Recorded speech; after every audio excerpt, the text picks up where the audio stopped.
أعوذ بالله من الشيطان الرجيم.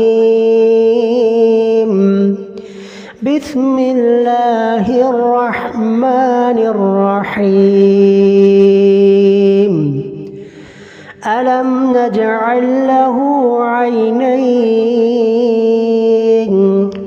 ولسانا وشفتين وهديناه النجدين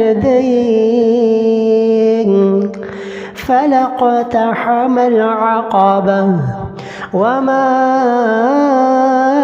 أدراك ما العقبة فك رقبة أو إطعام في يوم ذي مسغبة يتيما ذا مقربة أو مسكينا ذا متربة ثم كان من الذين آمنوا وتواصوا بالصبر وتواصوا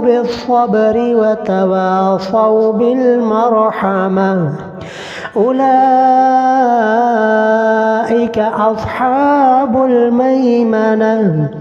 والذين كفروا بآياتنا هم أصحاب المشأمة عليهم نار مؤصدة.